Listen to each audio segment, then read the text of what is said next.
Ya, Bismillahirrahmanirrahim. Wassalatu wassalamu ala asrofil anbiya wal mursalin wa ala alihi wa sahbihi ajma'in. Rabbi syrah li sadri wa yassir li amri wahlul 'uqdatam min lisani yafqahu qawli.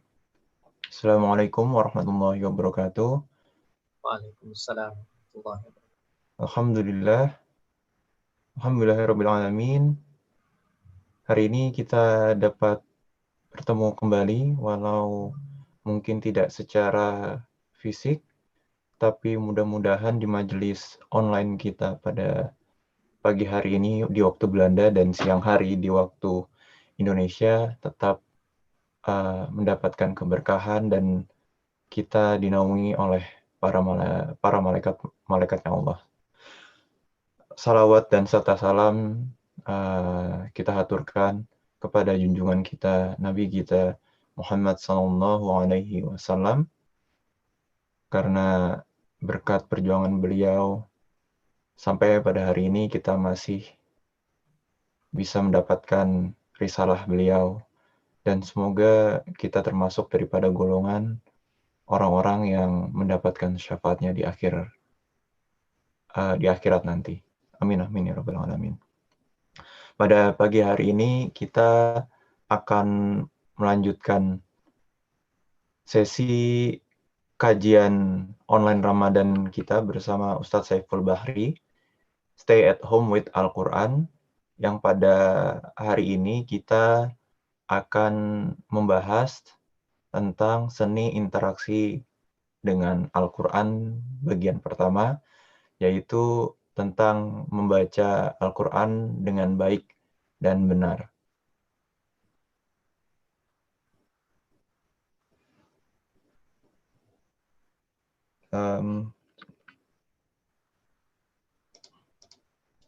Untuk pertanyaan nanti bisa melalui dua opsi, yaitu bertanya melalui chat kepada moderator atau admin di kolom chat, atau bertanya langsung dengan mengklik raise hand. Jadi nanti supaya admin dapat melihat siapa yang bertanya, nanti akan dipersilakan langsung untuk bertanya melalui suara langsung kepada Ustadz Saiful Bahri. Dan kita juga ada fitur YouTube, jadi buat para jamaah yang mendengarkan kajian ini lewat YouTube, bisa juga nanti langsung bertanya di YouTube, namun kita akan mengutamakan untuk penanya-penanya lewat Zoom dahulu, baru penanya yang di YouTube. Seperti itu. Sebelum kita masuk ke kajian, mari kita membaca Al-Quran terlebih dahulu di surah Muzammil ayat ke-20. A'udzu billahi minasy syaithanir rajim. Bismillahirrahmanirrahim. Inna rabbaka ya'lamu annaka taqumu adna min thuluthil layli wa nisfahu wa thuluthah wa ta'ifatum minal ladina ma'ak wallahu yuqaddirul layla wan nahar alima an lan tuhsu fataba 'alaikum فاقرؤوا ما تيسر من القرآن علم أن سيكون منكم مرضى وآخرون في الأرض يبتغون من فضل الله وآخرون يقاتلون في سبيل الله فاقرؤوا ما تيسر منه وأقيموا الصلاة وآتوا الزكاة وأقرضوا الله قرضا حسنا وما تقدموا لأنفسكم من خير تجدوه عند الله تجدوه عند الله هو خيرا وأعظم أجرا واستغفروا الله إن الله غفور رحيم صدق الله العظيم. Baik, para jamaah sekalian, baik yang di Zoom, menyaksikan melalui Zoom ataupun lewat YouTube, mari kita bersama-sama menyaksikan dan mendengarkan kajian daripada Ustadz Saiful Bahri yang akan membahas tentang seni interaksi Al-Quran, yaitu membaca Al-Quran dengan baik. Untuk waktu dan tempat dipersilahkan Ustadz.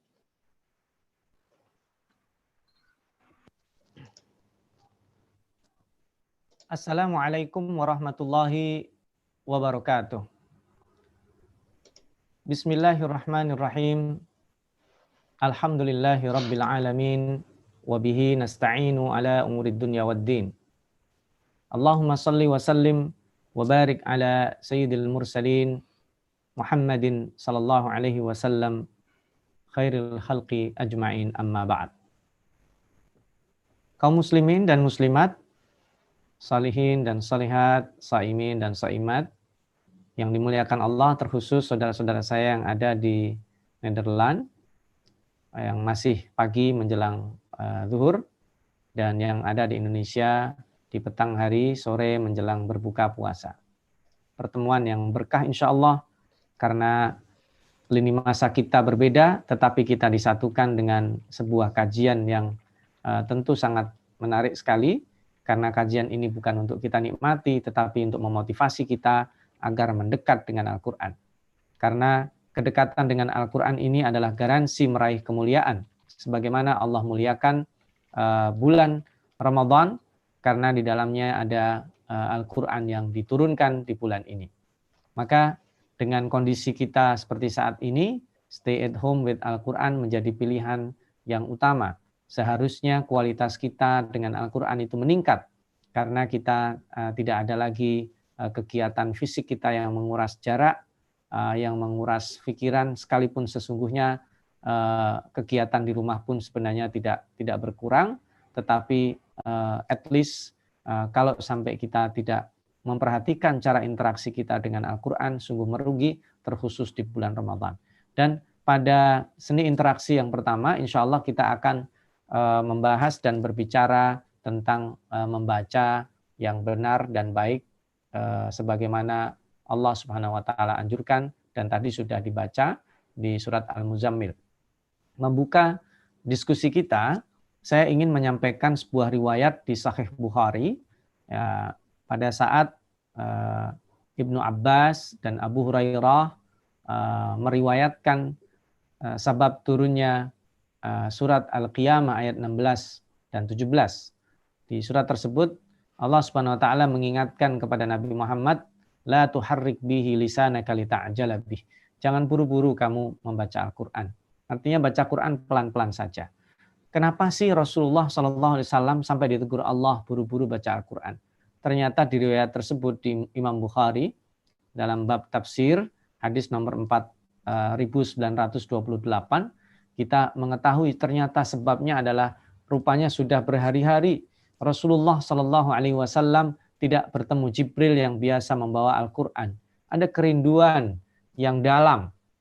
Ketika begitu Jibril datang, begitu Jibril membacakan ayat Al-Quran, itu Rasulullah Shallallahu Alaihi Wasallam automatically dia ingin mengikuti karena saking rindunya. Maka Rasulullah Shallallahu Alaihi Wasallam sangat mencintai wahyu. Sangat menunggu-nunggu masa itu. Sebagian dari kita ada yang sangat menantikan anaknya pulang ke rumahnya setelah mondok mungkin, setelah bepergian mungkin. Sebagian dari kita menunggu-nunggu kapan ditelepon oleh orang tuanya, kapan mendapatkan kabar dari kakaknya. Sebagian kita menunggu-menunggu banyak hal ya, menunggu pengumuman ya setelah dia melakukan interview. Sebagian lagi menunggu pengumuman pelajar yang sedang melakukan ujian, dan lain sebagainya. Termasuk sang ayah yang menunggu kabar dari ruang persalinan istrinya tentang keselamatan istri dan anaknya. Jadi ada hal yang menarik di situ. Ternyata Rasulullah SAW ini sedang menunggu datangnya ayat-ayat Allah. Jika turun satu ayat, maka tanpa terasa bibir beliau itu bergerak-gerak, menirukan ucapan Jibril sebelum wahyu tersebut selesai dibacakan oleh Jibril. Karena khawatir tidak sempat menghafalnya. Ini seperti yang dituturkan Ibnu Abbas. Ya. Maka kemudian kita tahu turun ayat Al-Quran, La tuharrik bihi lisanaka lita'jala bih. Inna alaina jam'ahu wa qur'anah. Ini jaminan dari Allah bahwa nggak usah buru-buru. Insya Allah Allah kasih jamin. Dan ini juga mukjizat. Al-Quran itu ternyata bisa dihafalkan oleh orang selain Nabi Muhammad SAW jika kita mau dan berusaha. Maka nanti insya Allah next kita akan bicarakan seni interaksi berikutnya, yaitu menghafal ya. Nanti kita akan bicarakan. Nah, hari ini kita insya Allah akan membahas tentang membaca. Saya ketengahkan selain tadi sababun nuzul surat Al-Qiyamah. Mari kita buka Al-Anfal ayat 2. Pertanyaan sederhana kita kalau di depan Al-Quran itu perasaan kita apa sih? Ada orang baca Quran, ya baca Quran. Atau ada orang baca Quran, kita serius mendengarkan. Atau kita punya qori favorit, bacaan favorit kita. Nah, maka kita dengarkan Al-Anfal ayat 2. A'udzubillahi minasyaitonirrajim. Innamal mu'minuna alladzina idza dzukirallahu wajilat qulubuhum wa idza tuliyat 'alaihim ayatuhu zadathum imana wa 'ala rabbihim yatawakkalun. Sesungguhnya orang-orang yang beriman atau orang-orang beriman yang sesungguhnya adalah mereka ketika disebut nama Allah, wajilat qulubuhum, bergetar hatinya. Wa idza tuliyat 'alaihim ayatuhu, ketika dibaca ayat-ayat Allah, zadathum imana, bertambah imannya. Wa 'ala rabbihim yatawakkalun, mereka bertawakal. Nah, ini penting. Pada saat membaca Al-Qur'an atau bahkan pada saat kita memperdengarkan atau mendengar Al-Qur'an, kita harus bertawakal. Jangan sampai telinga kita tersumbat. Jangan sampai kerak-kerak keangkuhan itu menyumbat suara-suara hidayah itu masuk ke dalam hati kita. Maka tidak selamanya kita mampu loh. Tiba-tiba saja pada saat kita mendengar bacaan Al-Quran kita terisak. Itu kenapa? Terbuka, sinyalnya lagi bagus.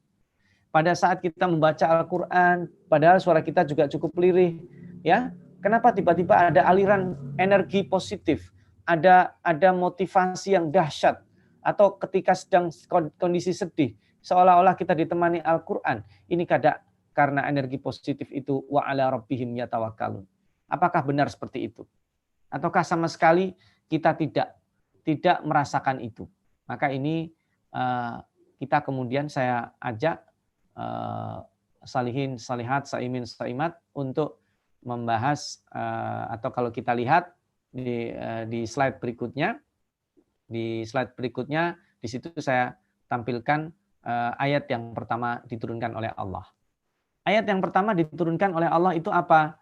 Iqra bismi rabbikal ladzi khalaq. Bacalah dengan nama Tuhanmu yang menciptakan.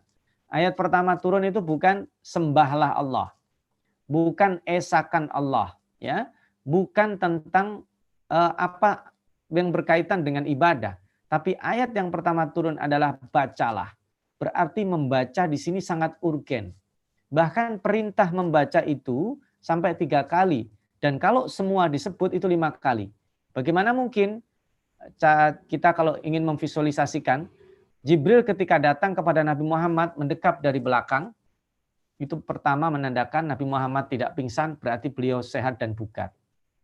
Ya, bayangkan dalam keadaan tahanus, di gua nggak ada siapa-siapa, gelap, ya, tahu-tahu disergap dari belakang. Nah itu kalau bukan orang sehat, untuk tidak pingsan sulit. Bukan kalau orangnya tidak bugar, untuk tidak kagetan itu sulit. Berarti beliau memang sehat dan bugar. Itu yang pertama. Yang kedua, begitu tanpa basa-basi langsung mengatakan, Iqra, bacalah. Apa respon Nabi Muhammad? Rasulullah SAW merespon, ma'ana biqari, saya nggak bisa baca. Ketika dikencangin lagi, Iqra, bacalah. Ma'ana biqari, saya baca apaan? Jadi pertama nggak bisa baca, kedua baca apaan? Iqra, bagaimana cara membaca? Lalu begitu Jibril mengatakan Iqra bismi rabbikal ladzi khalaq, Nabi Muhammad paham bahwa yang disebut Iqra itu adalah meniru ucapan. Maka kemudian beliau membaca Iqra bismi rabbikal ladzi khalaq. Khalaqal insana min alaq. Iqra wa rabbukal akram. Diulang. Jadi 3 itu perintah, 2 itu konten, dan semuanya 3 dengan 2 atau 5 ini itu berbicara tentang membaca. Berbicara tentang reading habit. Berbicara tentang learning habit. Kalau learning dan reading habit kita bagus, maka kemungkinan besar itu menjadi pintu masuknya hidayah. Apalagi kalau reading habit kita, learning habit kita terhadap Al-Quran bagus, maka kita berpotensi untuk menjadi apa? Nah, menjadi orang-orang yang dimuliakan. Al-mahiru fil Quran. Orang-orang yang mahir dalam membaca Al-Quran, diantaranya ya, membaca dan mempelajari seterusnya, maka ma'asafaratil kiramil bararah. Maka mereka akan diservis, akan dikumpulkan, akan dilayani oleh malaikat-malaikat terbaik. Luar biasa itu. Tapi ingat, itu kalau bagi orang yang mahir. Lalu bagaimana saya yang baru sadar ketika di usia seperti ini? Saya yang lingkungannya tidak pernah lalu mengenal baru hari ini. Sehingga saya terbata-bata di usia yang seperti ini. Oh, juga ada. Dalam hadis Aisyah radhiyallahu anha yang diabadikan oleh Imam Bukhari. Siapa membaca Al-Quran, wa yatata'ta, maka falahu ajran. Dia mendapatkan 2 pahala.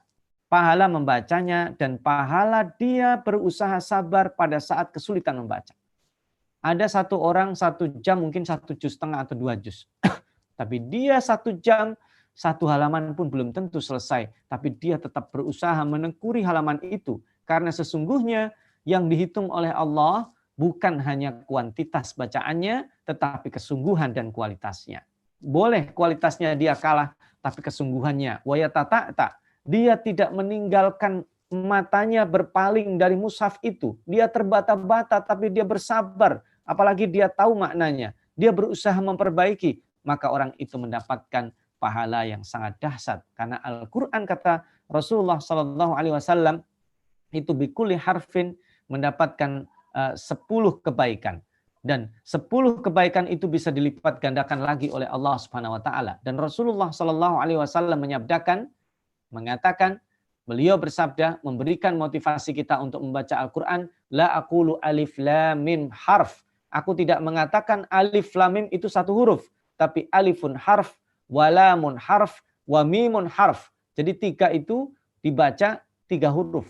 Bahkan Al-Imam Syihabuddin Al-Alusi mengatakan itu 9 huruf, bukan 3. Karena alif itu bacanya alifun 3. Ya. Lamun, 6. Mimun, mim, ya, mim. 9 huruf kata Imam Al-Alusi.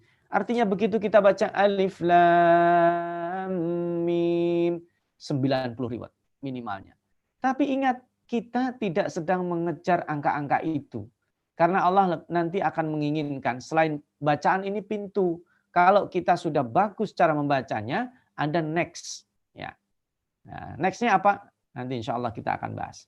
Saya masuk ke sini dulu. Saya masuk kepada waktu malam. Ya. Kenapa sih di dalam Al-Quran itu waktu malam yang Allah sebutkan itu adalah waktu yang istimewa. Atau kalau bahasa saya boleh membahasakan, waktu yang paling banyak disebut oleh Allah di dalam Al-Quran itu adalah waktu malam. Kenapa waktu malam disebut oleh Allah? Ya, bisa dibuka di slide berikutnya, kita bisa lihat. Waktu malam dimuliakan oleh Allah itu karena di situ Allah mengatakan wa ja'alnal laila libasa. Ya, malam itu dianggap sebagai libas, waktu private. Private itu adalah tidak melulu me time, aku dengan diriku, tapi private itu juga perlu ada waktu kita dengan Allah. Ya, selain ada waktu kita dengan family, ada waktu kita dengan pekerjaan, saya kira sudahlah. Jadi itu waktu private kita dengan Allah, di antaranya adalah dengan Al-Quran. Kenapa? Al-Quran diturunkan di malam hari. Ya. Dan bacaan Al-Quran di malam hari, hiya asyaddu wad'an wa aqwamu qila. Bacaan di malam hari itu lebih berkesan, lebih berpotensi mendatangkan efek dibanding ketika kita membaca Al-Quran di siang hari. Ya. Nah ini dia. Kita lihat pada yang tadi dibacakan oleh Mas Arief ya, di ayat 20 surat Al-Muzammil. Mari kita baca lengkap surat Al-Muzammil ayat 20. Ya, kita baca ya. Inna rabbaka ya'lamu annaka taqumu adna min thulutsayil laili wa nisfahu wa thulutsahu wa ta'ifatun minal ladzina ma'ak.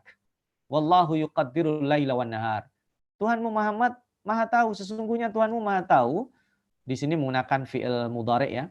Fi'il mudhari dalam bahasa Inggrisnya itu kira-kira present continuous ya. Past tense juga termasuk di sini, tetapi ini maksudnya terus, berlaku seterusnya. Sesungguhnya Tuhanmu Maha tahu, terus tahu. Engkau itu kadang sholat malamnya 2/3, 1/3, setengah, kadang kurang dari itu, tidak kurang lebih. Karena ini ada yang mengatakan menasah hukum wajibnya qiyamul lail ketika di Mekah. Ini ada yang mengatakan ayat ini turun di Madinah, ulama. Jadi Allah Maha tahu, kadang kita itu tidak, ya setelah Allah Maha tahu panjang pendeknya malam, itu kita tahu saat ini di belahan bumi utara, ya di Belanda saya kira, malamnya lebih pendek dari siangnya. Sementara di selatan, Australia, Selandia Baru, itu malamnya lebih panjang daripada siangnya. Dan itulah hikmahnya kita berpuasa dengan kalender bulan, akan dipergilirkan. Coba bayangkan kalau berpuasa dengan menggunakan kalender matahari, akan berlaku sepanjang masa seperti itu, sungguh sangat tidak adil. Maka ada pergiliran, ya. Dan ketika Allah mengatakan wallahu yuqaddirul laila wan nahar, alima allan tuhsuhu fataba alaikum. Allah Maha tahu, engkau tidak menghitung-hitung. Tapi lihat pesan Allah di situ. Faqra'u ma tayassara minal Qur'an. Bacalah Al-Qur'an di malam hari. Alima an sayakunu minkum marda wa akharuna yadribuna fil ardi yabtaghuna min fadlillah wa akharuna yuqatiluna fi sabilillah. Allah Maha tahu ada yang sakit di antara kita. Ada yang kerjanya sampai malam atau bahkan malam dia cari nafkahnya. Ada yang malam hari itu membawa senjata, dia menjaga atau berjihad fisabilillah. Tapi apa pesan Allah? Faqra'u ma tayassara minhu. Bacalah Al-Qur'an. Artinya, sekalipun sakit berusaha kita baca Quran di malam hari, ya 1-2 baris, 1-2 ayat. Sekalipun kita kerja di malam hari, sesibuk apapun sempatkan 1-2 ayat kita baca. Sekalipun kita bawa senjata, menjaga perbatasan 1-2 ayat kita baca. Karena ini adalah waktu yang sangat istimewa, yaitu membaca Al-Quran di malam hari. Nah, nanti ini kita akan diskusikan ya. Ini motivasi ini akan sangat terasa kalau kita tahu sebenarnya 4 langkah interaksi kita dengan Al-Quran itu apa saja. Ya, kita kemarin sudah membahas tentang mengenal Al-Quran. Lalu kita akan membaca, menghafal, mendengar, mengajarkan, kemudian memahami, menafsirkan, dan mengamalkan. Itu kurang lebih kalau kita kelompokkan menjadi 4 interaksi dengan Al-Quran. Dan hari kemarin, pada pertemuan yang lalu, kita sudah mempelajari sejarah turunnya Al-Quran, bagaimana Rasulullah SAW menerima Al-Quran secara ringkas, lalu apa keistimewaan Al-Quran dari kitab-kitab suci lainnya, kemudian kita harus segera memiliki mushaf, ya, mushaf baik mushaf manual dan itu lebih diutamakan, atau kalau kita suka dengan mushaf digital juga tidak ada masalah, asal kita bisa konsisten. Lalu kita kemudian belajar dari guru yang kompeten mengajarkannya, dan jika seandainya kita itu justru adalah guru bagi anak-anak kita, maka murid pertama yang harus kita ajarkan itu adalah diajarkan Al-Quran. Itu kurang lebih kemarin kita sudah membahas sebagiannya, dan kita akan fokus pada pembahasan kedua, ada beberapa poin. Nah, mari kita lihat poin cara berinteraksi dengan Al-Quran, yaitu interaksi membaca. Oke ya, saya akan bacakan. Silakan dibuka slide berikutnya, slide ke-13. Ya, interaksi membaca Al-Quran. Yang pertama adalah belajar membaca Al-Quran itu harus dengan talaqi langsung di depan guru, yang memungkinkan mendengar dan memperdengarkan bacaan. Ya, sekalipun tidak harus langsung, tetapi bisa juga dengan media seperti ini. Sehingga mohon maaf, mulut saya geraknya terlihat, Kemudian saya bisa melihat gerakan mulut orang yang membaca Al-Quran. Jadi bisa dilihat dan bisa melihat. Bisa mendengar dan bisa diperdengarkan. Atau bisa didengarkan. Jadi itu syarat pertama. Kalau kita belajar itu ada media talaki. Media bertemu tatap muka dan suara yang didengarkan. Ya, memang idealnya ketemu langsung offline. Tapi seandainya tidak ada pun melalui media online, asal dua syarat itu terpenuhi, maka itu sudah termasuk dalam etika kita mempelajari Al-Quran. Yang kedua, kita membaca Al-Quran itu secara tartil, ya, tidak buru-buru. Sekalipun targetnya ngatamin Quran, tapi sebisa mungkin dibaca tartil. Memenuhi hak-haknya, tajwid, ya. Yang ketiga, membaguskan bacaan dan terus meningkatkan. Ini bagus itu istilahnya tahsin ya. Kita awalnya tidak bisa bedain apa bedanya hak kecil dengan ha. Kita tidak bisa membedakan antara ha dengan kha. Kita tidak bisa membedakan antara kha dan ghain. Kita tidak bisa bedakan antara dha dan dhat. Ya. Tidak bisa membedakan antara ta dan ta dan tha. Misalnya, nah, lama-lama kita harus tahsin, jangan jadi kendala justru saya nggak bisa, udahlah give up, salah. Kemudian yang keempat, kita menyeringkan bacaan, berarti ini ke kuantitas. Karena itu di nomor 5 kita sebut jadikanlah Al-Quran itu zikir harian. Ya, kayak zikir harian kita buka sosial media itulah. Pernah nggak kita satu hari meninggalkan sosial media kita, entah itu WhatsApp, entah itu Facebook, entah itu Telegram, atau Line, atau Instagram, dan sebagainya. Dan harusnya memang itu yang menjadi zikir kita itu adalah Al-Quran. Kalau yang tadi itu sarana sebenarnya. Ya. Luar biasa betapa sulitnya kita memutabaahi atau konsisten dengan membuka mushaf dibanding konsisten kita berinteraksi dengan teknologi atau sosial media tadi itu. Media komunikasi kita dengan Allah itu kita sumbat. Padahal Al-Quran itu kalam Allah. Kalam Allah itu ketika kita bacakan itu seolah-olah Allah bicara sama kita. Ketika kita baca itu seolah-olah kita membersamai Rasulullah SAW belajar dengan malaikat Jibril. Pada saat kita buka mushaf kita baca berarti itu ada sejarah yang terbuka. Dan betapa dahsyatnya energi positif kalau kita memang membaca sambil memvisualisasikan bagaimana ayat itu diturunkan. Tapi sayangnya ya, ternyata tidak seindah itu. Kita termasuk Al-Fakir, betapa sulitnya kita kadang membuat rasionalisasi. Ya Allah, aku sibuk sehingga aku tinggalkan membaca Al-Quran. Ya Allah, aku tertekan dengan pekerjaan sehingga tidak sempat membuka Al-Quran. Ya Allah, aku mencari nafkah. Apalagi sekarang sulit semuanya ya Allah. Padahal Allah tadi jelaskan, sekalipun kondisinya sulit, mencari nafkah sampai malam hari, mencari nafkah sampai bahkan ibarat kata kaki jadi tangan, tangan jadi kaki, kepala di bawah dan sebagainya, tapi jangan lupakan faqra umat tayassara minal Quran tadi itu. Dan ingat, di sini ini yang disebut 3 elemen masyarakat yang mewakili kita.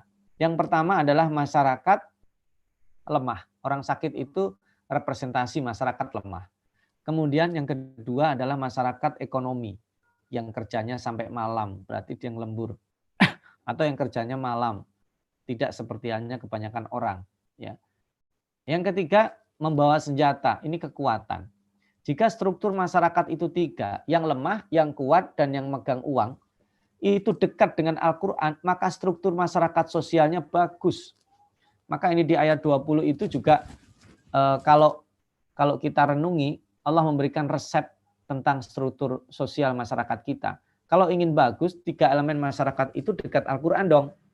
Yaitu masyarakat lemahnya sehingga dia punya iffah.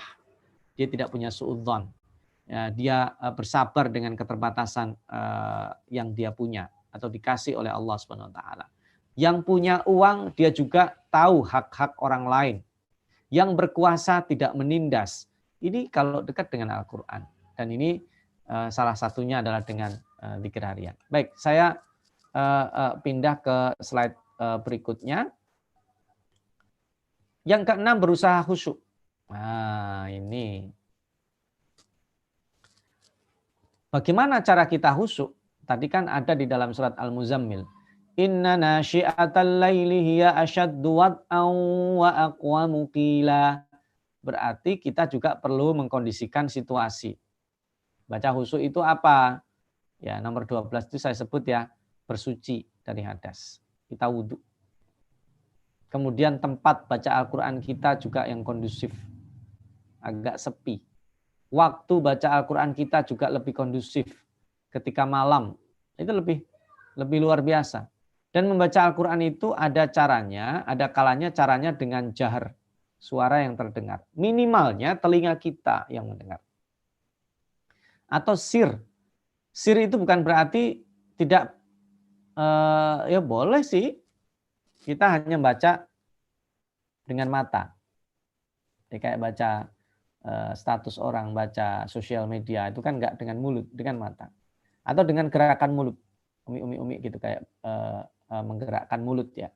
Tapi sebenarnya akan lebih baik kalau kita libatkan semua panca indera. Kita baca dengan mulut, ya, telinga mendengar, mata melihat. Itu lebih utama. Maka di nomor 8 kita sebut membaca dengan mushaf. Itu membaca dengan mushaf itu luar biasa melibatkan. Sekalipun kita itu hafal. Membaca dengan mushaf untuk murojaah. Membaca, tapi nanti ada nilai yang tinggi bahwa Al-Quran itu dibaca pada saat sholat. Nah, ini membaca pada saat sholat itu dua caranya, dengan hafalan, kalau tidak ya dengan membaca mushaf. Bisa kita beli stender, kita boleh membaca. Kalau tidak ya kita megang mushaf, kita baca. Tetapi ini nanti agak kesulitan kalau kita mau rukuk dan sujud, menaruhnya susah itu nanti. Maka sebenarnya menambah hafalan itu nanti kita akan bahas pada pertemuan berikutnya. Berinteraksi untuk menambah hafalan itu penting untuk itu. Nah, terkait dengan membaca dalam sholat. Di dalam Al-Quran ada wa Qur'an al-fajri inna Qur'an al-fajri kana mashhuda.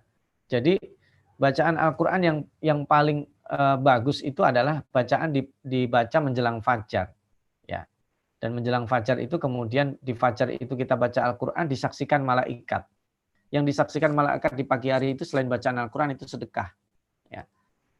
Istighfar itu juga wirid yang bagus menjelang fajar. Makanya kita tahu wirid-wirid itu istimewa, bagus semua ya. Ada tasbih, ada tahlil, ada takbir. Tapi kalau menjelang sahur, di waktu sahur, itu yang paling bagus dibaca itu istighfar.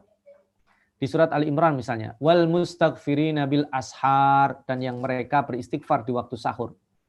Wabil ashari hum yastaghfirun. Jadi zikir saja ada waktu istimewa. Baca Quran juga demikian. Jadi kalau subuh upayakan kita sambil makan menjelang itu ya. Sekalipun masih jam 2:30 mungkin ya, atau jam 3 di Belanda. Itu menjelang subuh kita istighfar. Astagfirullah. Karena istighfar itu paling disukai di waktu tersebut. Lalu kemudian ada kesempatan buka mushaf baca. Sholat sudah selesai baca. Habis kita tarawih, habis kita sholat malam, ada kesempatan baca. Habis kita sahur ada kesempatan baca Al-Quran. Kemudian sholat, bacaan sholat kita ada Al-Qurannya, disaksikan malaikat, selesai sholat baca Quran lagi. Dan berusaha untuk tersentuh, ini juga bagian dari adabiyat, cara kita berinteraksi dengan Al-Quran. Bergetar hatinya, menangis, penuh optimis, penuh harap, takut. Pertanyaannya, dari mana kita hasilkan ini kalau tidak memahami? Nah, maka nanti ada next trip-nya, itu kita berusaha memahami supaya pada saat kita membaca Al-Quran itu ada getaran-getarannya itu. Maka sebelum kita membaca Al-Quran, itu kita lakukan nomor 11 dan 12. Apa itu? Yaitu berlindung kepada Allah. Makanya, فَإِذَا قَرَأْتَ الْقُرْآنَ فَاسْتَعِذْ بِاللَّهِ أَعُوذُ بِاللَّهِ مِنَ الشَّيْطَانِ الرَّجِيمِ. Dan yang kedua adalah menjaga dalam keadaan suci dari hadas, baik hadas kecil ataupun hadas besar. Nah ini di antara cara interaksi kita membaca. Nah saya akan ke slide berikutnya, yang ke-13 ya. Oke. Nah di slide ini kita akan coba, sekarang kita masuk kepada membaguskan bacaan. Masya Allah. Rasulullah Shallallahu Alaihi Wasallam itu meminta, di antara sahabat yang paling sering diminta untuk membaca Al-Quran itu Abdullah bin Mas'ud dan Ubay ibn Ka'ab. Bahkan sampai dipuji oleh Rasulullah Shallallahu Alaihi Wasallam, utita mizmaran min mazamiri ali Dawud. Itu seolah-olah engkau diberikan keistimewaan seperti halnya iramanya keluarga Dawud. Nah, karena Nabi Dawud itu Masya Allah. Kalau Nabi Dawud membaca kitab sucinya, itu kemudian angin begitu landai, burung-burung berkicau, bertasbih membersamai bacaan kitab suci Nabi Dawud alaihissalam yang sering kita sebut sebagai Zabur itu. Nah, dan berarti membaguskan tilawah pada saat membaca Al-Quran itu sunnah, dianjurkan. At-taghanni bil Quran. Bahkan sahabat itu Ibnu Mas'ud pernah itu ketika dipanggil, ya Ibnu Mas'ud iqra' li al-Quran, bacakan kepadaku Al-Quran. Ibnu Mas'ud sampai grogi, ya Rasulullah aqra'ul Quran wa alaika unzil. Ya Rasulullah, bagaimana mungkin aku membaca Al-Quran sedangkan Al-Quran itu diturunkan kepada Anda? Kata Rasulullah, aku ingin mendengarnya darimu. Bacaan Ibnu Mas'ud itu kalau sudah beliau baca, Rasulullah SAW itu basah matanya. Pipinya itu dialiri mata air, deras airnya. Karena luar biasa tersentuh bacaan Al-Quran itu. Dan ini juga mukjizat. Coba salihin salihat, sahabat SKB dan kaum muslimin yang ada di Belanda khususnya, kalau kita mendengar bacaan Al-Quran dan kemudian ada getaran-getaran tertentu, itu kan juga diantaranya salah satu ya, itu kan karena juga faktor bacaannya bagus. Nah kalau bacaannya nggak bagus itu sekalipun yang dibaca suratnya luar biasa, kita nggak bergetar. Makanya masing-masing kita kadang punya style. Oh saya suka bacaannya qori A, oh saya qori B, saya qori C, nggak ada masalah. Karena masing-masing suka intonasi, ada yang intonasinya menghentak, tegas, ada yang intonasinya mendayu-dayu, bacaannya pelang panjang, yang ada berirama naik turun misalnya, macam-macam. Ada kita style bacaan kita beda-beda. Ada orang yang dalam kondisi tertentu suka bacaan ini, kondisi tertentu suka bacaan ini, dan itu yang disebut dengan at-taghanni bil Quran. At-taghanni bil Quran itu bisa dipelajari. Cara yang paling mudah adalah mendengarkan. Membiasakan mendengar bacaan itu dan kita menirunya. Tetapi ingat, pada saat kita menirunya kita punya modalitas. Modalitasnya adalah kita sudah punya tahsin, sudah punya tajwid, kemudian kita berguru kepada orang. Kalau kita otodidak, khawatirnya tidak ada yang membenarkan bacaan kita. Akhirnya supaya bacaannya indah, tidak memperdulikan panjang pendeknya, itu yang menyalahi. Maka nanti ada istilah nagham. Ya, di nomor 13 itu kita bicara tentang bacaan, bicara tentang nagham, bicara tentang irama dan nada-nada bacaan. Karena di dalam Al-Quran, nada-nada bacaan Al-Quran sendiri pun beda-beda. Ada huruf yang dibuka, kayak surat Al-Muzammil itu ya. Qumil laila illa qalila. Jadi belakangnya A. Ada yang nanti belakangnya huruf nun ya. Alhamdulillahi rabbil alamin. Ar-Rahmanir Rahim. Malik yaumiddin. Iyyaka na'budu wa iyyaka nasta'in. Itu kan irama. Ada yang belakangnya huruf ra, ada yang belakangnya huruf dal, ada yang belakangnya huruf qalqalah ya. Itu masing-masing memiliki ciri khas. Dan qari yang faham hentakan-hentakannya itu bisa berpengaruh pada orang yang mendengarnya. Nah, ini seni baca Al-Qur'an. Kalau tadi seni dalam artian cara berinteraksi membaca, kalau ini betul-betul seni membaguskan suaranya. Maka suara yang bagus itu penting sekali untuk ada efek berikutnya supaya kita betah baca Al-Quran. Maka sebenarnya lebih disunahkan kita baca Al-Quran itu bersuara, didengar oleh telinga kita, menikmati kita. Kan enak ya. Alhamdulillahi rabbil alamin. Ar-Rahmanir Rahim Maliki Yaumiddin. Ya, intonasi biasa. Nanti ketika kita hentap naik intonasinya, ya kita tahu oh ternyata nikmat sekali saya membaca Al-Qur'an. Tapi ingat, ini pintu. Jangan sampai kemudian kita sukanya melagukan saja. Hanya hobi ngelaguin aja. Ya, na'udzubillah min dzalik. Sama dengan tahsin dan tajwid itu pintu. Kalau menjadi itu mempersulit dan kita tidak berkembang baca Al-Quran, justru itu malah kita mendewa-dewakan tajwid tadi itu sendiri. Ya, itu sarana supaya kita bisa melangkah ke next. Ya, bacaan yang bagus itu sarana supaya kita lebih suka dengan Al-Quran dan tersentuh kemudian kita menadaburinya. Jadi membaca itu pintu utama. Dan ini adalah reading habit kita bagus atau tidak dengan Al-Quran. Cara baca kita dengan Al-Quran itu berpengaruh pada cara kita berinteraksi dengan next. Seperti apa. Maka ini cukup menentukan. Dan yang terakhir adalah menjadikan bacaan sebagai standar dan ukuran kehidupan harian kita. Oh, ini berat. Saya ambil contoh dari Ibnu Mas'ud lagi. Abdullah Ibnu Mas'ud pernah suatu ketika ditanya oleh sahabat dan oleh tabi'in. Ditanya. Rasulullah SAW itu kan kalau bulan Ramadan, itu subuhnya adzan 2 kali. Adzan yang pertama memberikan tanda disuruh menyegerakan karena waktu subuh akan segera datang. Atau bahasa kita sekarang itu waktu imsak. Lalu kemudian ketika adzan kedua, maka itu adzan yang betul-betulan memberitahu waktu subuh sudah datang. Petugas adzannya pun berbeda. Abdullah bin Umi Maktum dan Bilal bin Rabah. Nah, pernah beliau ditanya, itu jarak antara kedua muadzin Rasulullah SAW mengumandangkan adzan, baik Bilal ataupun Abdullah bin Umi Maktum, itu berapa lama? Lihat jawabannya. Luar biasa. Qadra khamsina ayah. Kira-kira Anda membaca ayat Al-Quran 50. Subhanallah. Kan enak kalau kita ditanya. Ustadz, rumahnya berapa lama dari bandara? Saya sebutnya mungkin ya 1,5 juz. Oh, enak itu. Atau misalnya kita bentuk lagi misalnya. Sekarang kita memasuki tanggal 3. Artinya kalau di tanggal 3 Mei itu kita membaca surat Ali Imran, itu enak. Oh, sekarang tanggal 3. Kemudian dia baca surat At-Taubah, oh sekarang tanggal 10. Enak dia. Ya kan sekarang ini kan sudah tanggal 10 Ramadan. Artinya kalau bacaan kita sampai di surat At-Taubah, itu sebagai wirid hariannya, lalu dia punya lagi tambahan, kan kadang ada orang tidak puas.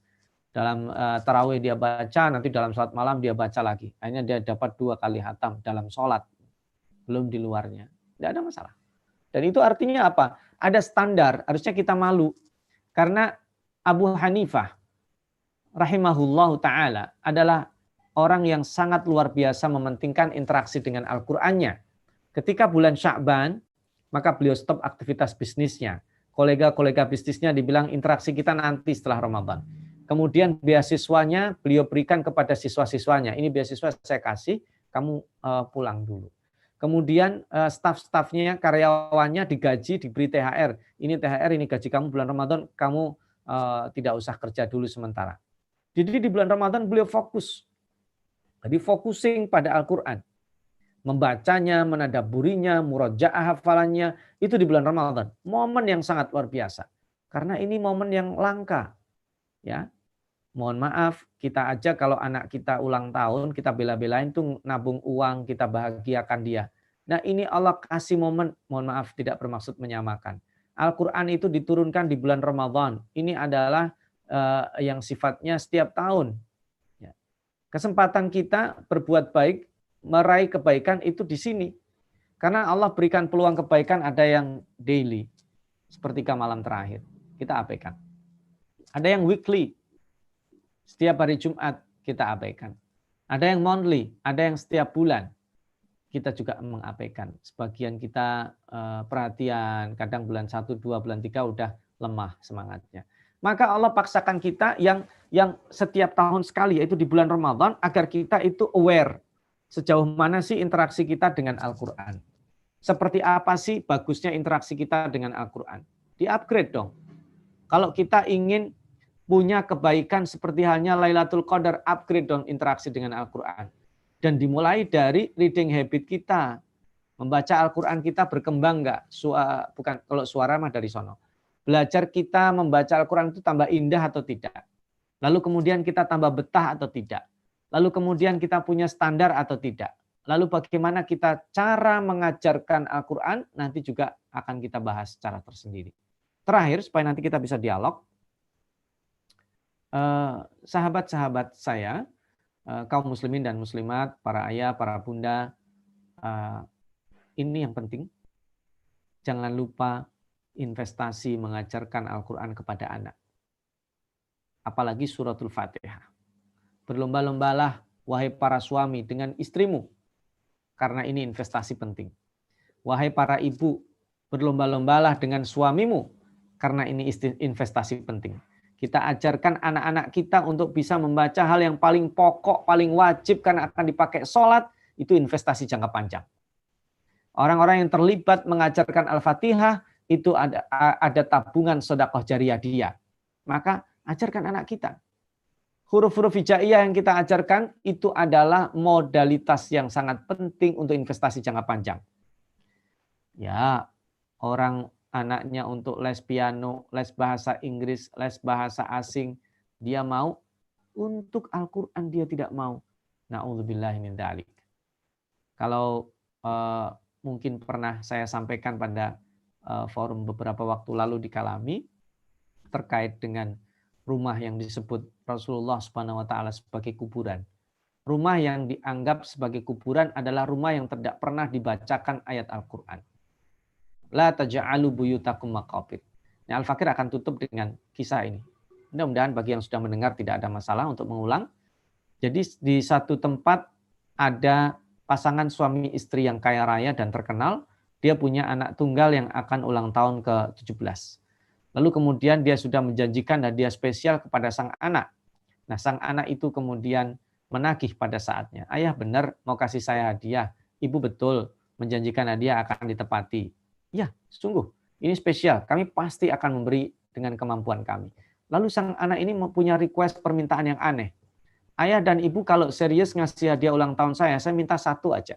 Apa itu, nak? Tolong ayah, tolong ibu, keluarkan saya dari kuburan. Ibunya kaget. Apa maksud kamu mengeluarkan dari kuburan? Lalu sang anak mengatakan, menyampaikan sebuah hadis yang baru saja dia dengar. Ada hadis Rasulullah SAW bersabda, La taj'alu buyutakum maqabir. Jangan kalian jadikan rumah kalian kuburan. Rumah yang tidak dibacakan Al-Quran adalah kuburan. Ayah ibu, hampir 17 tahun di sini bacaan Al-Quran jarang aku dengar.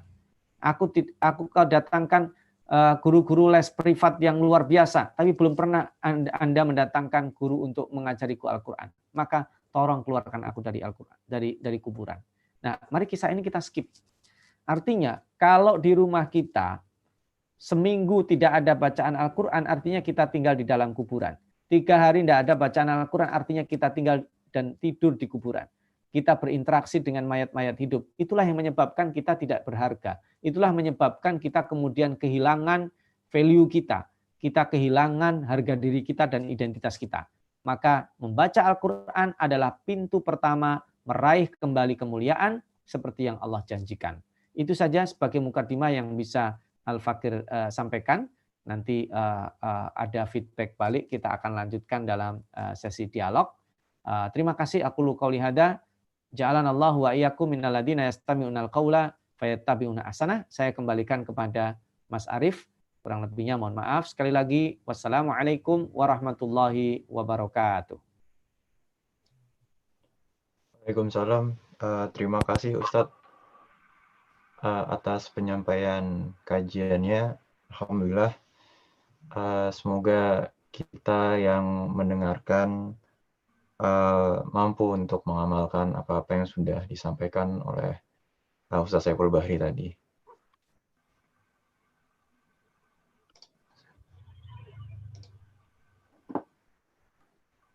Ya, sudah ada pertanyaan ini Ustadz dari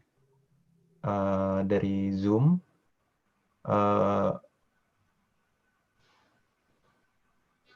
Pertanyaannya adalah, salah satu nama Al-Quran adalah Asy-Syifa atau penyembuh. Apakah ada dalilnya amalan dengan mengkhususkan membaca surat Al-Anfal untuk meminta kesembuhan seseorang dari penyakit dengan harapan Allah Subhanahu wa Ta'ala mendatangkan bala bantuan melalui malaikatnya? Mohon jawabannya, Ustaz. Ya, Bapak Ibu, kaum muslimin dan muslimat, kalau kita akan istilahnya at-tadawi bil Quran, berobat dengan Al-Quran, pertama kita niat khusus untuk tertentu. Pertama kita niatkan adalah karena Allah Subhanahu wa taala. Yang kedua, ketika kita menggunakan ayat Al-Quran, kita tidak fokus bahwa ayat Al-Quran itulah yang memberikan kesembuhan. Yang ketiga, bacaan-bacaan khusus ya yang dicontohkan itu sebisa mungkin memang kalau ada contohnya dari Rasulullah Shallallahu Alaihi Wasallam. Misal Rasulullah Shallallahu Alaihi Wasallam itu pernah kena sihir, maka bacaan khususnya beliau kemudian terbiasa melindungi dirinya sebelum tidur, di pagi, di petang hari membaca surat Al-Ikhlas dan Al-Mu'awwidzatain. Itu contohnya. Kemudian ada sahabat yang dibacakan suratul Fatihah. Kemudian ada dibacakan para sahabat yang juga pernah membacakan ayat kursi. Nah, ini contoh-contoh seperti ini itu lebih afdol untuk diamalkan. Lalu bagaimana kalau saya misalnya kayak tadi misalnya, saya baca surat Al-Anfal ya supaya diberikan pertolongan dari Allah melalui malaikat yang diturunkan. Tidak ada yang larang. Ya. Tidak ada yang larang. Dan memang tidak perlu kemudian kita ini harus ada dalilnya. Tidak, karena memang kita membaca ayat Al-Quran itu keyakinan kita Allah Subhanahu wa taala sebagaimana ya Allah engkau turunkan malaikatmu membantu Rasulmu ya Allah. Sekarang turunkan malaikatmu untuk membantuku. Misalnya. Boleh nggak berdoa seperti itu? Bisa. Gitu.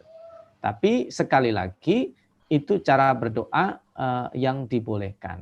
Tapi kalau misalnya sampai ayat Al-Qur'annya digunting, dilipat kertasnya, dimasukin ke air, nah itu sudah saya kira melebihi dari yang seharusnya.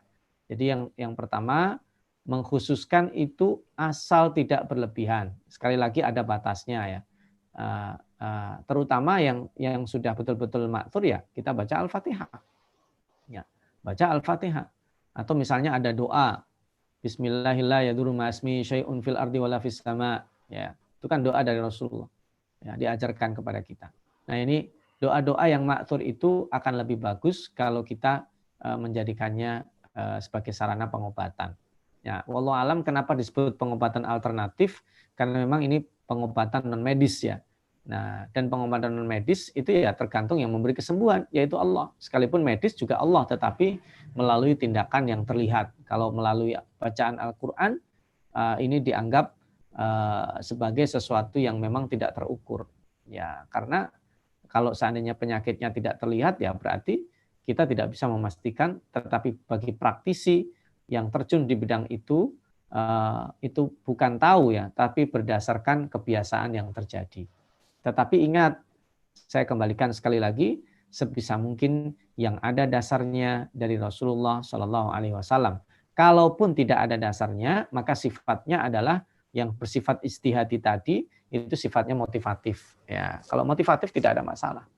Ya Allah, anakku sedang hamil ya Allah, aku membaca surat Yusuf ya Allah. Boleh enggak? Ya boleh aja. Supaya anaknya itu sabar dalam berbagai kondisi, menjadi pemaaf. Kemudian dia baca surat Maryam, ya Allah mudah-mudahan anakku kayak Maryam. Ya, boleh nggak kayak begitu? Boleh aja. Maryam yang ahli ibadah, boleh saja.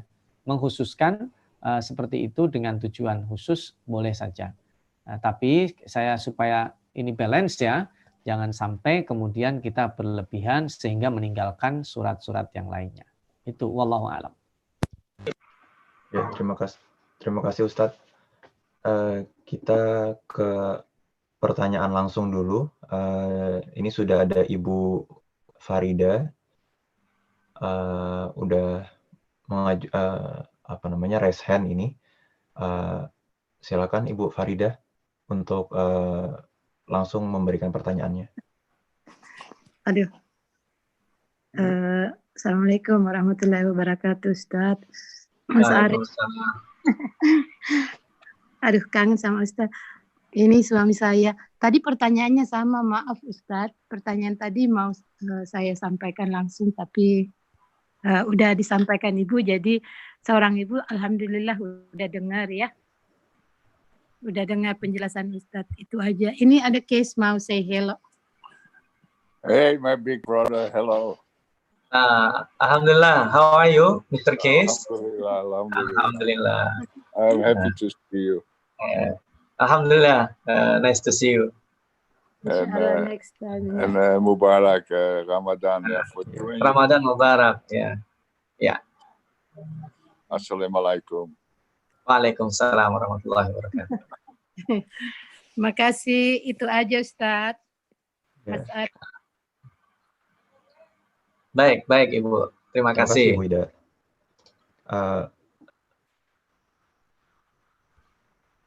Baik, pertanyaan selanjutnya kita kembali ke chat room di Zoom. Assalamualaikum Ustadz, mohon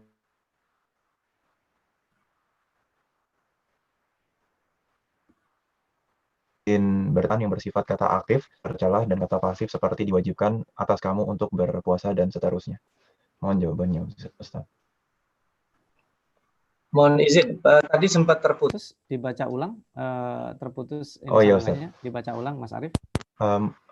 Mohon izin bertanya, apakah ada perbedaan antara perintah dalam Al-Quran yang bersifat kata aktif, seperti bacalah, dan kata pasif seperti diwajibkan atas kamu untuk berpuasa?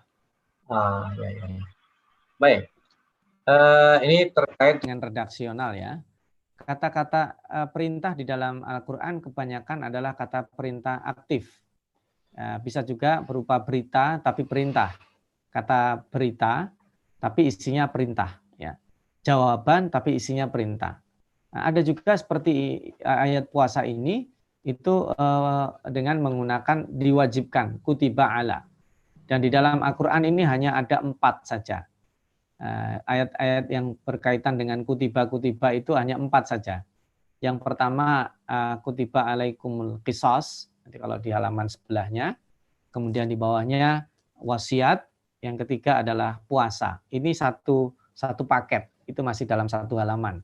Ada satu lagi yang terjeda, yaitu kutiba alaikumul qital, diwajibkan kepadamu berperang, memerangi. Jadi berperang itu al-qital di situ beda dengan al-qatlu. Hati-hati kita bisa salah baca ini. Kalau kutiba alaikumul qatlu berarti wajib kita membunuh. Na'udzubillahi min dzalik. Bukan itu. Kutiba alaikumul qital. Qital itu memerangi dan bisa sampai pada tahap peperangan fisik, tetapi tidak segalanya berarti itu. Maka di situ ada wahwa kurhun, karena dalam clash itu pasti ada masalah. Nah, kita sebelum memahami kutiba alaikumul qital, kita pahami yang 3 ini.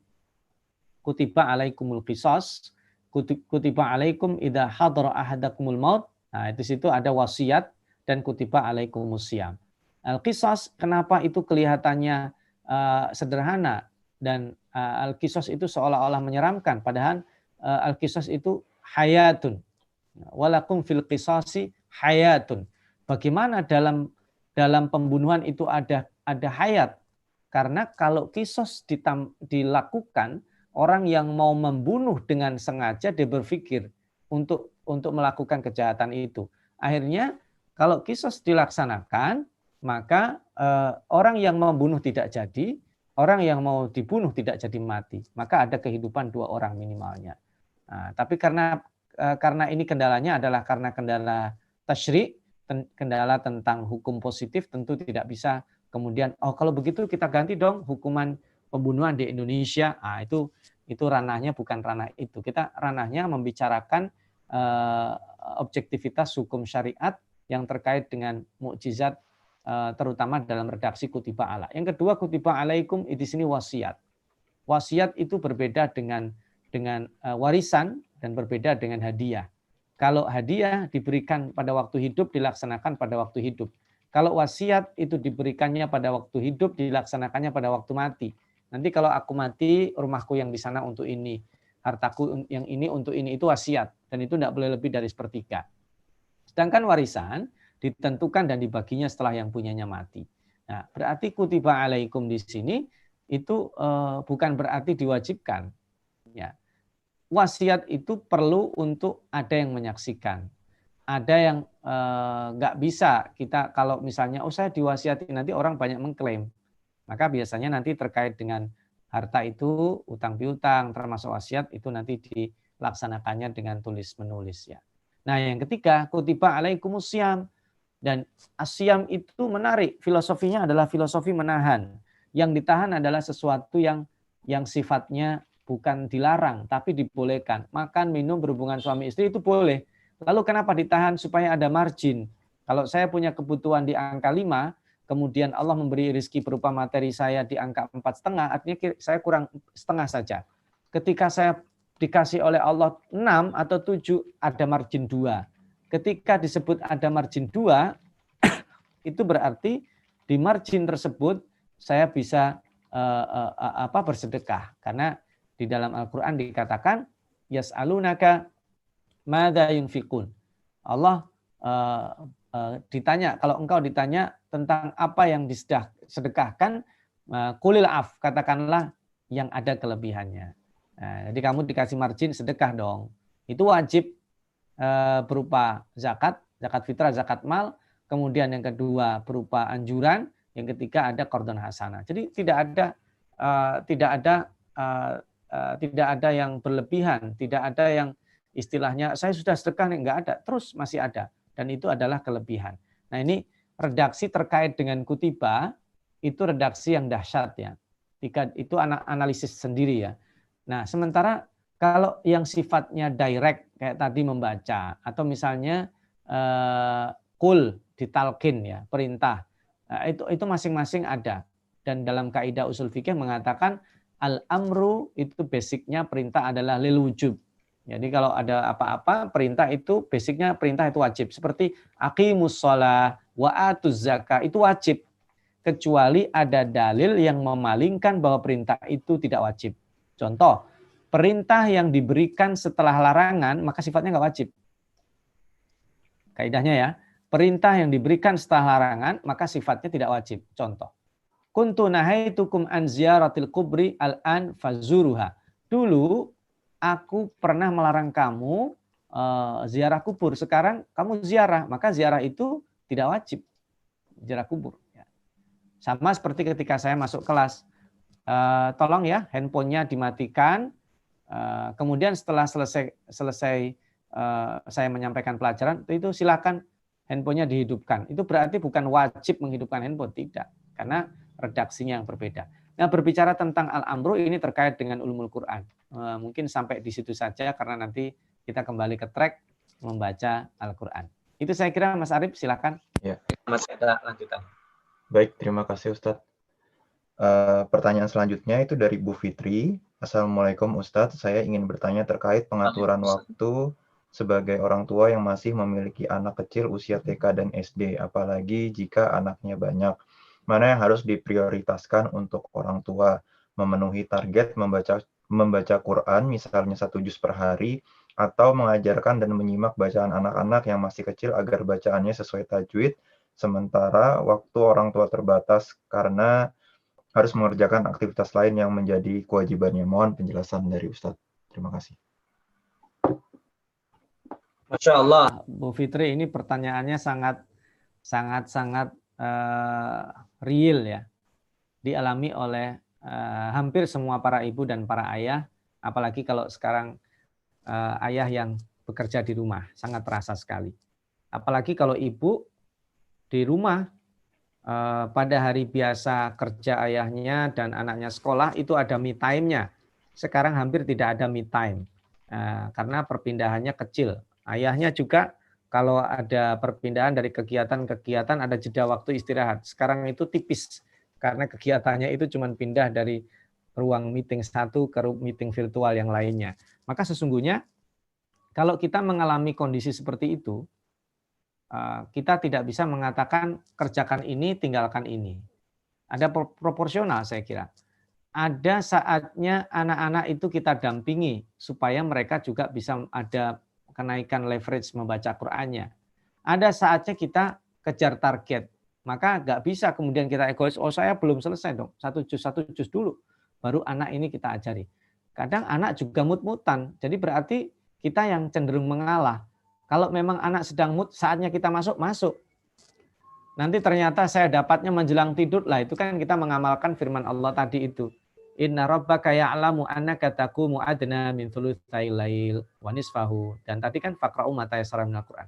Tapi Ustaz kan kalau malam kita udah ngantuk. Nah itu dia. Masalahnya kita perlu membuat sistem supaya sebelum kita tidur itu sempat kita menengok 1-2 ayat. Ini mohon izin ada iklan sedang lewat nih. Saya tunggu sebentar ya. Oke. Jadi kita perlu menyiapkan waktu khusus, entah menjelang kita tidur, betul-betul fi'li, menjelang tidur banget gitu. Kita sholat 2 rakaat atau kita membaca Al-Quran. Kalau kecapean berarti memang kita siapkan dari satu malam itu nanti kita bangun tengah malam atau membaca. Jadi intinya kita nggak terpaku pada angka. Kita terpaku pada kualitas dan kuantitas itu bukan di angkanya. Yang penting hari ini saya ada perbaikan. Ya, sama dengan kemudian pada saat kita kecapean, kemudian apakah saya sekarang sholat malamnya sekian rakaat, itu masing-masing kita punya pengecualian. Dalam kondisi tertentu bahkan bisa jadi kita tidak sholat tarawih. Tapi kita hanya sholat minimal yaitu sholat isya saja. Bisa jadi amalan kita hari itu juga tidak kalah dengan pada saat kita tarawih penuh karena ada something yang kita kerjakan. Misalnya menolong orang yang kebanjiran, ya.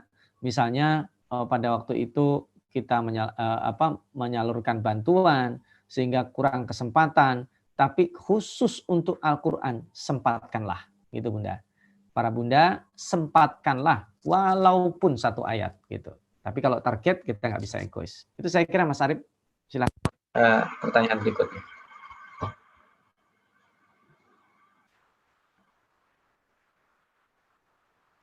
Pertanyaan selanjutnya itu dari Ibu Yuni. Assalamualaikum Ustadz. Kalau kita obsesi khatam Al-Quran di bulan Ramadan ini, namun hanya membaca tanpa melihat artinya karena ingin sekali khatam. Jadi kita paksakan untuk kejar target ini, namun hanya melihat, namun tidak melihat artinya. Bagaimana tanggapan Ustadz? Terima kasih. Baik, Ibu, sebaiknya kita variasi. Karena hanya mengejar bacaan ansih membaca saja memang berpahala. Tetapi yang kita cari itu bukan angka. Sama dengan begini, ketenangan kita itu jangan sampai dipatok dengan saldo tabungan kita.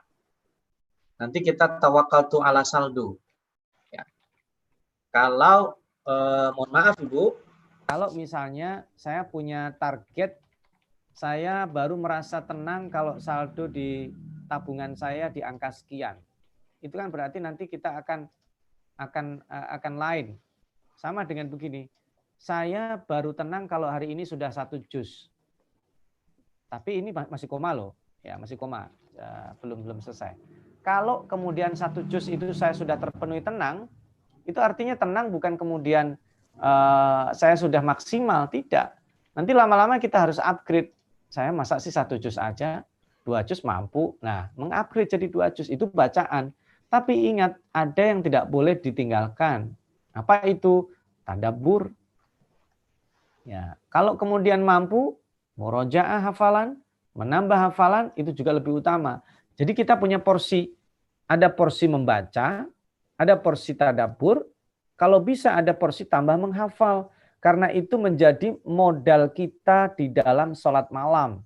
Agar sholat malam kita itu tidak melulu, mohon maaf, membacanya itu kuliah, kul a'udzu.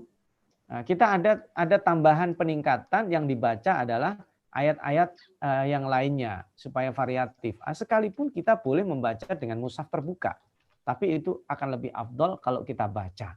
Dan kesulitan membaca itulah di situ ada mendapatkan perjuangan yang sangat luar biasa. Jadi kita bagi, ada porsi membaca, ada porsi tadabbur, ada porsi menghafal, ada porsi mengajarkan tadi itu minimal kepada anak-anak, dan kemudian ada porsi kita di dalam belajar secara mandiri. Nah, kalau kita baik dalam manajemen berinteraksi dengan Al-Quran, kualitas kita adalah kualitas Lailatul Qadar. Kualitas melebihi bukan hanya 1.000 orang, tapi 1.000 komunitas. Itu saya kira para bunda, insya Allah tidak kontradiktif. Tapi saran saya sekali lagi, jangan hanya terpaku pada angka. Tapi kalau kemudian sementara saya bisanya begitu, ya nggak apa-apa, nanti insya Allah akan terupgrade dengan sendirinya. Jadi jawaban saya jangan dianggap untuk melemahkan. Ini hanya untuk agar jangan sampai kita ini mengkultuskan angka-angka, termasuk angka ibadah kita. Oh, saya sudah tarawih 20, pasti lebih bagus dari yang 8. Belum tentu. Oh, saya sudah 2 juz baca Al-Quran, pasti lebih bagus dari yang belum seperti itu. Belum tentu. Nah, jadi kita membandingkan itu bukan dengan orang lain, tapi dengan kita. Kita di masa lalu dengan kita hari ini, dan rancangan kita yang akan datang. Itu saya kira. Wallahu a'lam. Ya, terima kasih Ustadz. Ini ada pertanyaan langsung dari Mas Raymond. Silakan Mas Raymond untuk bertanya langsung. Assalamualaikum Ustadz. Waalaikumsalam. Khairan kasiran Ustadz atas sharing ilmu dan pencerahannya Ustadz. Ini saya ada pertanyaan praktis Ustadz. Kalau boleh Ustadz, berkaitan dengan poin-poin yang tadi Ustadz bilang di membaca Al-Quran ya, poin 10 dan 13. Berusaha tersentuh dengan bacaannya, dan di poin 13 untuk membaguskan bacaan dengan melakukannya. Nah, kadang saya untuk belajar di poin-poin ini, saya membaca mushaf, membaca Al-Quran itu dengan mendengarkan murotal, Ustadz. Apakah ini sesuatu yang diperbolehkan atau sesuatu yang kurang afdol? Terima kasih, Ustadz. Ya. Ini bagus juga testimoni saya kira dari pengalaman Pak Raymond. Jadi sekarang kita menirukan bacaan di drill ya dengan bacaan murotal. Bacaan Syekh Fulan misalnya membaca surat Al-Furqan ayat 1. Saya mengikutinya, mengikuti suara tersebut. Ini bisa juga melatih ya. Lalu kemudian kalau ingin trik berikutnya, kalau perlu sampai pada bacaan Syekh Fulan tadi itu kita matikan, kita baca sendiri, udah persis belum? Tapi ini kan sarana ya, sekali lagi sarana. Mohon maaf, ada orang-orang tertentu, meskipun tidak banyak ya, dia hobinya memang melakukan Al-Quran. Tapi kemudian pengalaman sendiri, beliau bertanya kepada saya gitu, kok saya ngerasa jadi malah kurang nyaman? Ya karena fokusnya di situ. Sama dengan, jadi mengapa tugas imam itu berat? Makanya imam itu harus yang terbaik dan tanggung jawabnya berat. Kenapa? Karena dia itu ibarat mobil, dia yang membawa. Nah, kalau imam bacaannya nggak bagus, ya itu kan sama dengan drivingnya nggak bagus. Imam itu berat antara menjaga dirinya berinteraksi dengan bacaannya, dengan fokus pada benarnya bacaan, juga di saat yang sama pada irama. Nah, di saat yang sama dia menjaga hati agar tetap ikhlas. Wah, itu sulitnya minta ampun. Ada kalanya imam itu fokus di bacaan. Saking fokusnya dia lupa baca Al-Fatihah. Bisa jadi karena dia dari awal ingin menyiapkan itu, takut lupa misalnya. Atau kemudian dia fokus membaca itu, kemudian lupa intonasinya. Hanya dia baca datar aja, masih mending. Kadang sudah bacanya tidak enak, salah-salah lagi, udah buyar. Jadi sebenarnya membaca Al-Quran itu seni. Terutama bagi orang-orang yang suaranya sering diperdengarkan, para imam. Maka salah satu itu syarat dari imam itu akra'uhum. Yang paling akra itu selain bacaannya benar, itu bacaannya enak didengar. Apalagi kalau bedanya tipis. Ini si ini hafalannya sekian, si ini hafalannya sekian. Tapi ini bacaannya lebih enak itu. Maka sebenarnya lebih diutamakan ini.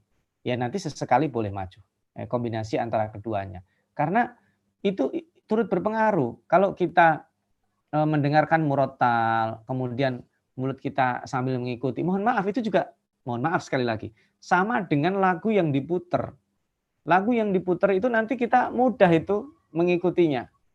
Bayangkan nanti kita syair-syair itu akan mudah keikut. Lah kalau seandainya itu yang kita perdengarkan setiap hari adalah bacaan surat Al-Quran. Al-Fakir sendiri, ini testimoni sendiri misalnya, membantu menghafal mudah itu ketika suka ceritanya. Misalnya suka cerita kisah Nabi Musa, kisah Nabi Sulaiman, semutnya dan Ratu Balkis. Itu kan sudah dapat di surat An-Naml itu berapa halaman. Ketika kita sering lihat tiap hari, itu sekarang tanpa harus membaca pun seolah-olah ketika dibacakan itu kita membaca Al-Quran. Jadi dapat hafalan, dapat iramanya, dapat kisahnya, itu kita dapat banyak sekali.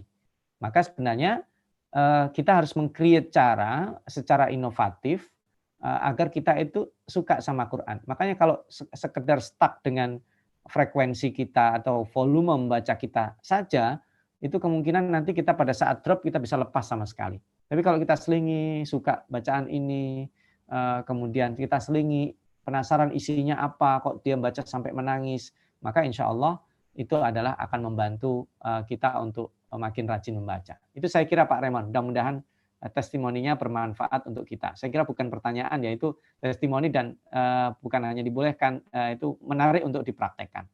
Ya, terima kasih. Terima kasih Ustaz. Kalau boleh bertanya satu lagi Ustaz dan Mas Arief. Kalau ini kan kadang-kadang kalau kita mengajarkan anak-anak Ustadz ya, membaca Al-Quran, membenarkan tajwidnya itu harus dibenarkan sampai berkali-kali itu Ustadz. Dan kadang-kadang anak-anak itu jadi frustasi ya. Nah ini bagaimana sih Ustadz baiknya untuk memotivasi anak-anak dan bagaimana sikap kita sebenarnya agar anak-anak itu tidak terlalu frustasi kalau berkali-kali kita benarkan bacaannya? Wah susah juga itu sebenarnya. Pertanyaan itu saya alami itu ya. Saya alami pada anak-anak saya dari yang paling besar sampai yang kecil. Baik yang besar yang setoran hafalan ataupun yang kecil ketika melafalkannya itu salah. Ya ini saja. Itu kalau ibaratnya gini. Kalau kita sudah berusaha kemudian memberikan semangat ke dia ya, al-waqtu juz'un minal ilaj kata pepatah Arab ya. Waktu adalah bagian dari penyembuhan. Jadi nanti by time itu insya Allah akan membaik. Dan jangan lupa juga ini, penting ini, doakan.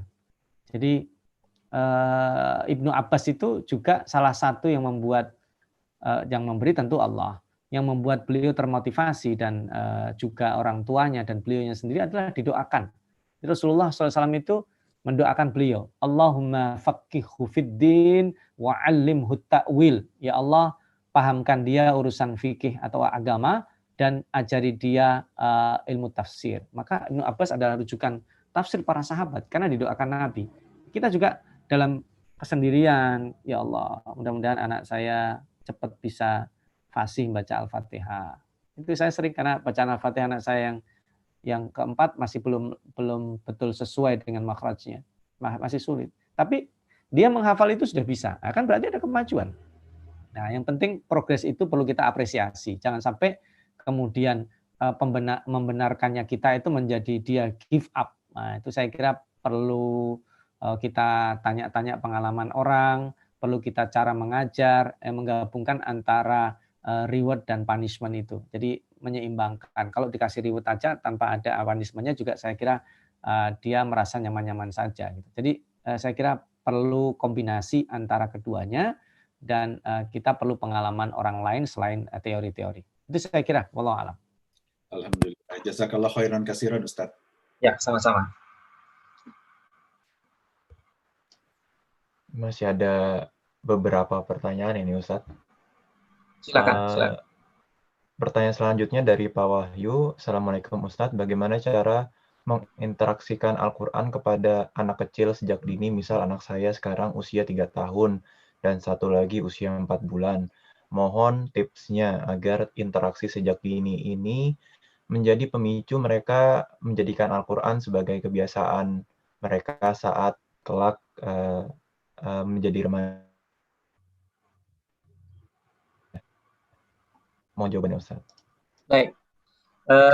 Bismillahirrahmanirrahim. Rahim. Kalau sebagai seorang ibu lebih mudah. Dari sejak di dalam kandungan, pada saat ibu membaca Al-Quran, dielus perutnya, kita niati ajak bersama mendengar. Ketika menyusui, ya ketika dipangku, itu pun berlaku untuk ayah. Ya, baca Al-Quran di dekat anak-anak, perdengarkan mereka, biasakan mendengar itu. Lalu kemudian ajak anak-anak menghafal bersama. Ya, sekalipun itu fun. Cara mengajarkan Al-Quran selain ada kalanya perlu kehusuan, ada juga yang perlu fun. Mohon maaf, jangan disalahpahami. Yang saya maksudkan itu ketika di TK. Al-Fakir pernah menyaksikan sendiri bagaimana Al-Quran itu diajarkan kepada anak-anak dengan apresiatif, dengan sangat mengekspresikan, ekspresif sekali. Ya, contohnya misalnya ketika belajar tentang surat Al-Fil misalnya. Ya, itu intonasi bacaan gurunya juga menyesuaikan. Alam taro kaifa fa'ala rabbuka bi ashabil fil. Jadi dia ekspresif sekali sehingga anak itu merasa suka gitu. Jadi menghafal Al-Qur'an itu enjoy, bukan menjadi berat. Memang faktanya nanti kalau sudah dewasa itu berat. Pengalaman Al-Fakir juga pada anak-anak Al-Fakir yang lebih dewasa itu lebih tertekan dibanding ketika anak kecil itu kita menghafalnya fun. Enak gitu, nanti ada diselingi tebak-tebakan dan sebagainya. Dan itu juga sekali lagi sama dengan sebelumnya tadi, kita perlu belajar teori dan juga testimoni dan success story orang-orang yang sudah melakukannya. Jadi ada kombinasi antara serius, kadang kita bawa itu fun dan sebagainya. Nanti kalau anak-anak sudah hafal, kita naikkan grade berikutnya untuk memahami. Itu saya kira supaya terbiasa ya, murotal sering di setel, kemudian kita baca, kita libatkan, di rumah ada tadarus bersama, kemudian kalau di kelasnya itu ada, sekalipun sekarang home learning, dia ada setoran hafalan, ada setoran bacaan, antri, itu saya kira satu hal yang positif sekarang dengan media daring ini, kita justru bisa mudah mengawasinya, dibanding pada saat offline, kita akan keluar rumah sebagai ayah, ibunya sibuk juga, jika anak kadang tidak terpantau. Sekarang dengan adanya semua orang di rumah, semua orang bisa terpantau aktivitasnya, sehingga kita bisa mengkondisikan. Itu saya kira jawaban saya. Wallahu a'lam. Ya. Baik, terima kasih Ustadz. Ini satu lagi pertanyaan. Kita masih ada 4 pertanyaan ini, tapi kita karena berhubung waktu yang tidak memungkinkan, jadi kita 1 pertanyaan lalu kita tutup, dan 3 pertanyaan berikutnya kita akan simpan untuk ditanyakan di kajian berikutnya, insya Allah. Ini pertanyaan dari Pak Saifuddin. Ustadz, bagaimana cara untuk mengajarkan nilai-nilai Al-Quran sejak dini dengan anak, sedangkan kita sendiri masih dalam kondisi belajar mendalami Al-Quran? Mohon jawabannya, Ustadz. Baik. Sebenarnya kita terpacu pada hadis Nabi Shallallahu Alaihi Wasallam, "Balighu anni walau ayat", sampaikan sekalipun 1 ayat. Jadi kita ajarkan sesuai dengan kemampuan yang kita dapatkan. Tapi sebenarnya lebih bagus lagi kita motivasi anak untuk belajar Al-Quran itu lebih baik dari kita orang tuanya. Kadang, wallahu alam ya, yang saya rasakan dulu seandainya saya bisa tahu betapa luar biasanya interaksi dengan Al-Quran sejak dini, mungkin dari dulu saya belajar qawaidut tafsir. Tapi orang lain melihat itu barang mewah yang saya beruntung gitu. Jadi syukuri, tapi kita berharap anak-anak kita itu bisa lebih baik dari kita, terutama dalam interaksinya dengan Al-Quran. Kan kita begini, kita itu antara 2. Kita ingin menjadi orang yang memakaikan mahkota kepada kedua orang tua kita dari cahaya, kan itu kan Ahlul Quran. Atau kita dipakaikan mahkota ya oleh anak kita dari cahaya, karena kita adalah orang tuanya. Lebih bagus lagi kita jadi dua-duanya. Kita yang memakaikan mahkota kepada orang tua kita, tapi kita juga diberikan mahkota, kehormatan mahkota oleh anak-anak kita.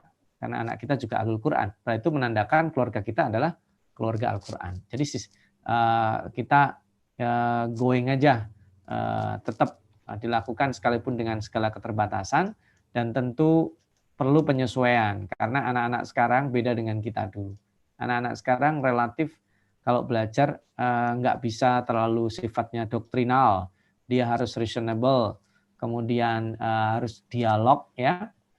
Anak-anak kita sekarang harus semuanya bisa dicerna dengan akal. Berarti itu ada tambahan, kita perlu menyampaikan sesuatu itu argumentatif.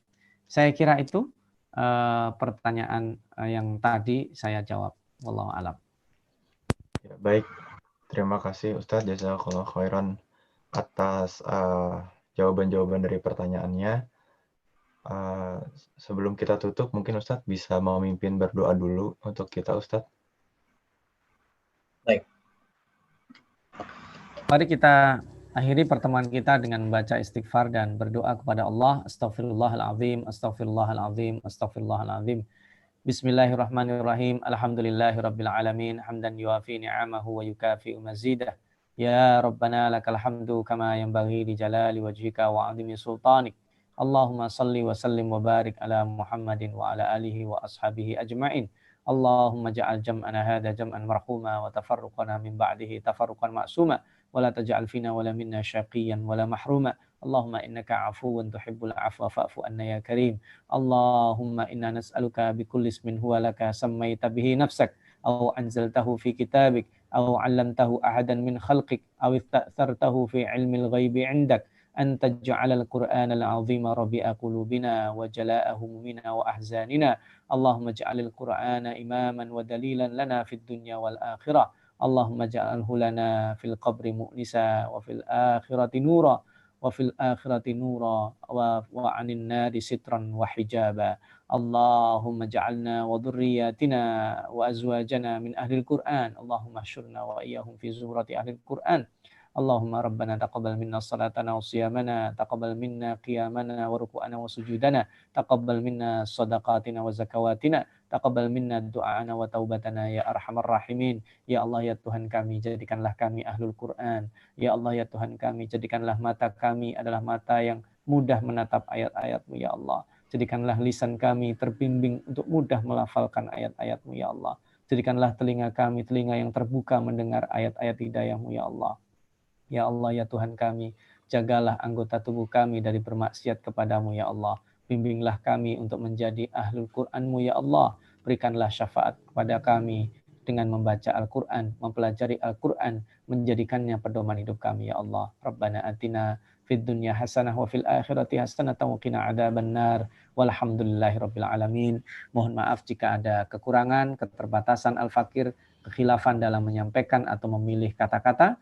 Insya Allah berjumpa kembali pada kajian di serial berikutnya. Saya ucapkan terima kasih juga kepada Mas Arief dan kepada SKP secara umum, jamaah SKP kaum muslimin dan muslimat terkhusus yang ada di Nederland. Jazakumullah khairan. Wassalamualaikum warahmatullahi wabarakatuh. Waalaikumsalam warahmatullahi wabarakatuh. Terima kasih Ustadz. Sebelum kita menutup perjumpaan kita pada hari ini, saya ingin mengingatkan untuk program Ramadan SKB untuk zakat, infak dan sedekah. Jadi jika jamaah-jamaah ingin membayarkan zakat atau fidyah atau sedekah selama bulan Ramadan ini, SKB membuka layanan untuk hal-hal tersebut. Bisa langsung menghubungi Ibu Fitri Sunandar di nomor yang tertera. Mungkin bisa di screen capture ya, ini infonya untuk bisa disimpan kemudian. Lalu juga mengingatkan bahwa kajian kita akan dilanjutkan 2 minggu lagi pada tanggal 17 Mei 2020 di jam yang sama, seperti itu. Terima kasih Ustadz atas penyampaian kajiannya, dan berjumpa lagi di 2 minggu 2 minggu kemudian. Assalamualaikum warahmatullahi wabarakatuh.